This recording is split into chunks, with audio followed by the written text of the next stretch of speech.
Halo semua, kembali lagi di Porsedom Podcast Kreatif Wisdom. Nah, di Porsedom kali ini di tema yang berbeda, mungkin dengan orang-orang yang udah cukup familiar buat kalian yang nyimak podcast kita sebelum-sebelumnya. Mungkin bolehlah kita perkenalin lagi teman gua di sebelah kanan ada Januar, dan di sebelah kiri gua ada Farel. Nah, kita mau podcast membahas tentang artificial intelligence atau yang bisa dikenal AI. Nah, kita mau bahas AI itu mungkin ada 3 atau sampai 5 pertanyaan yang pengen kita bahas ke teman-teman kita ini. Nah, menurut lu nih, Farel dan Januar, pertanyaan yang pertama nih, gue pengen tahu jawaban lu. AI ini nih ancaman atau alat bantu sih buat manusia di era zaman sekarang ini? Yang kita tahu AI itu udah mulai masuk ke dunia manusia itu mungkin 5 tahun kebelakangan. Di 2020 semenjak Covid itu AI udah mulai ada. Nah, menurut lu ini gimana sih? Bakal jadi suatu ancaman atau bakal membantu? Kalau dari gua sih bakal membantu banget untuk para kayak orang-orang yang bakal belajar pakai AI, apalagi kan sekarang AI itu udah benar-benar canggih banget. Kayak misalnya lu sakit kan bisa lihat ChatGPT, lihat AI gimana cara-caranya. Mungkin gitu aja sih. Kalau dari Anwar gimana, Yan? menurut gue sih untuk sekarang paling cuma jadi alat bantu, nggak jauh-jauh dari ya keseharian manusia. Kadang buat kesulitannya atau apapun. Cuma kadang ya manusia ini kadang terlalu bergantung sama AI lama-lama ya. Bener banget. Yang kita tahu suatu barang atau suatu benda bisa jadi membantu ketika manusia bisa menggunakannya dengan baik, dengan tepat. Nah, benar. Nah, kalau manusianya terlalu bergantung, yang ada malah suatu Kebalikan. ancaman. Yang ada nanti bikin manusianya ini bikin jadi males. Kayak apa-apa bakal lihat AI aja dah, gampang begini. Iya, jadi kayak yang kita tahu juga semenjak AI di sini masuk ke dunia manusia, apalagi ke dunia pendidikan, anak-anak jadi jarang buat ngebuka buku. Terus kayak mungkin mereka lebih sering baca berita entah di Google atau di sosmed, atau bisa juga mereka nyari infonya di AI langsung. Nah, menurut lu itu kalau di dunia pendidikan tuh bakal jadi ancaman atau enggak nih? Yang kita tahu di mana anak-anak kalau apa-apa udah nyarinya langsung AI tanpa mereka cari di buku paket terlebih dahulu. Ya sebenarnya sih udah jelas. Anak sekarang kadang males buat nyari jawaban dari buku, langsung AI. Kalau lu mau lihat sendiri tuh kadang perpustakaan lebih sepi daripada toko HP. Jujur ya, Iya, bener ya, bener. bener. Benar sih. Nah, kadang juga orang ngerjain tugas atau ada sesuatu ujung-ujungnya larinya ke AI. Jadi bisa jadi ancaman, bisa jadi alat bantu ketika manusianya bisa meminimalisir penggunaannya itulah. Nah, yang kedua nih, gue mau nanya, seberapa jauh sih AI bisa menggantikan peran manusia, terutama kita anak SMK yang di DKV broadcasting, mungkin bukan cuma DKV dan broadcasting juga lah, mungkin di dunia yang lain, yang di dunia kerja aja deh, yang terutama di bidang kreatif, bakal bisa membantu kita nggak sih atau menggantikan kita? Sebenarnya sih nggak bakal sepenuhnya gantiin kita ya, karena kan kita tahu sendiri kayak AI itu alat bantu kita, dan kita juga di desain kreatif nih, bisa aja kalau kita ngedesain misalnya mau ngapus foto, latarnya mau dihapus kan kita bisa juga pakai AI. Kalau penggunaannya juga bagus, bukan kayak kita mau ngedesain tapi desainnya di ChatGPT kayak di AI gitu langsung dibuatin, Ngandelin prompt gitu ya. iya. Ya paling juga gue berpikir juga sama kayak gitu. Cuma bedanya kalau lu berpikir kritis di dunia film itu jauh bergantung sekarang sama AI banyak.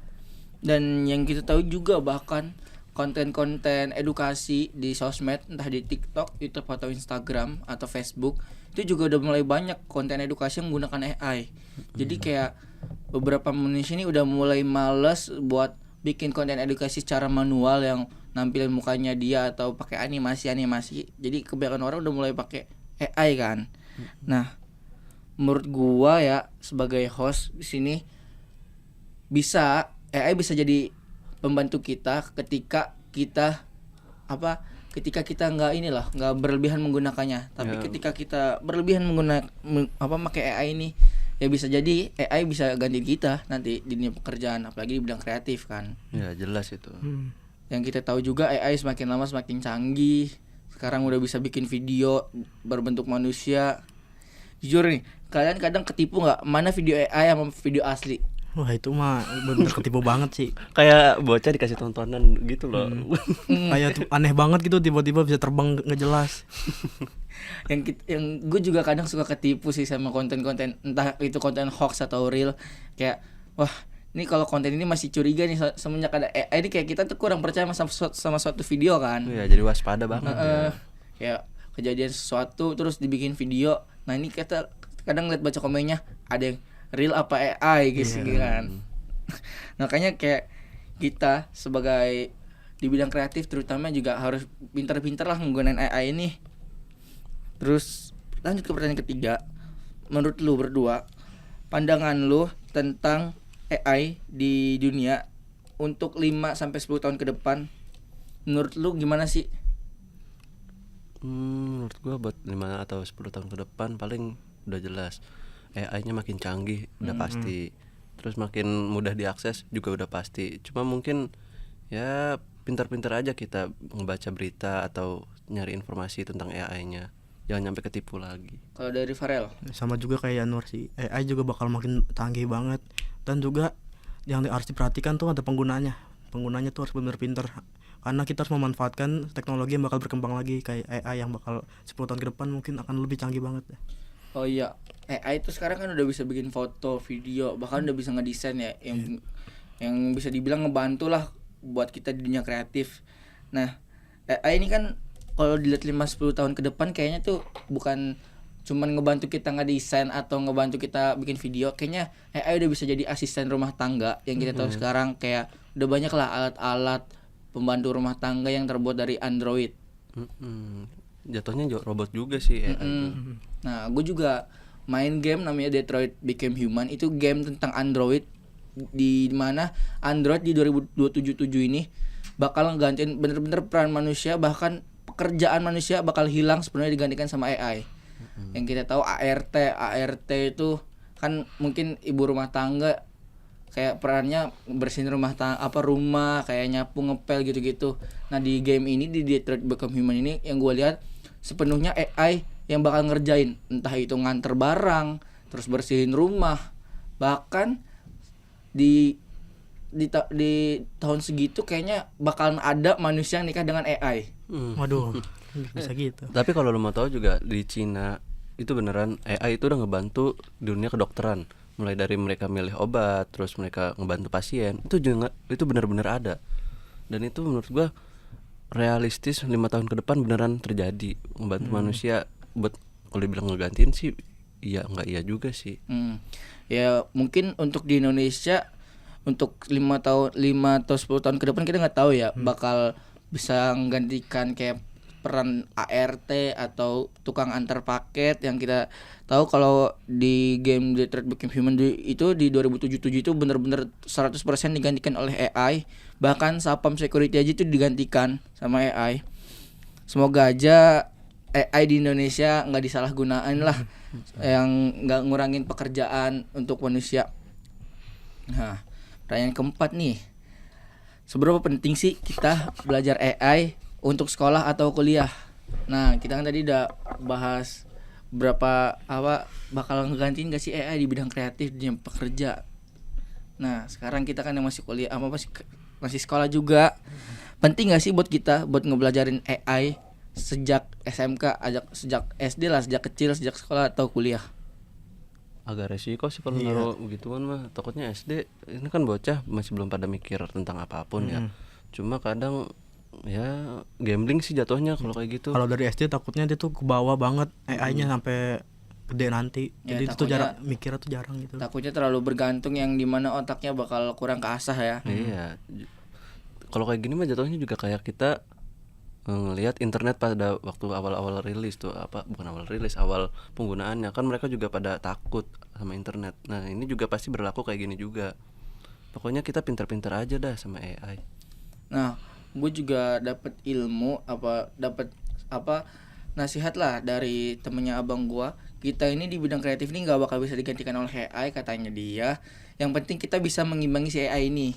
Jadi kita sebagai manusia kita juga harus tahu AI mana aja nih yang bagus buat digunain buat ini, buat itu.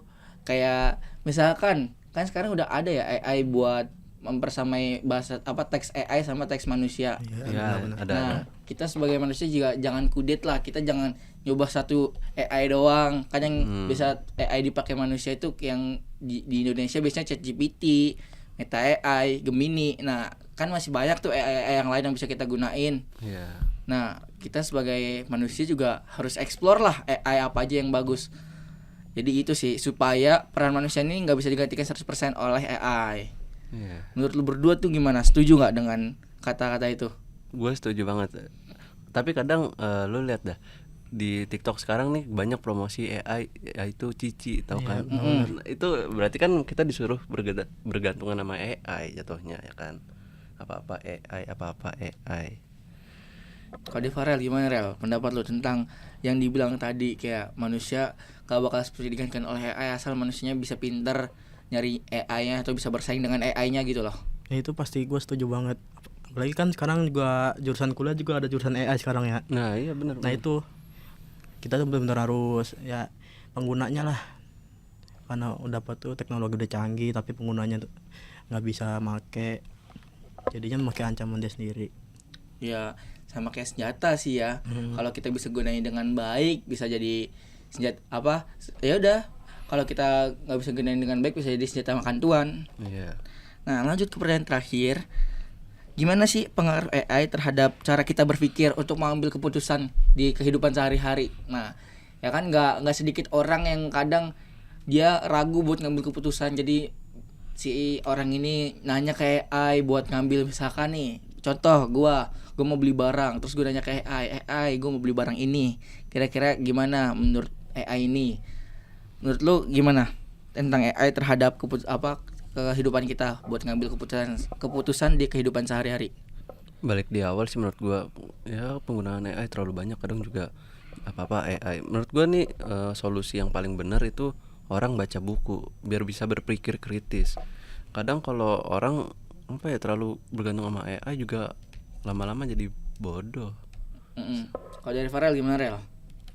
Kalau dari gue buat sehari-hari sih lumayan berguna ya.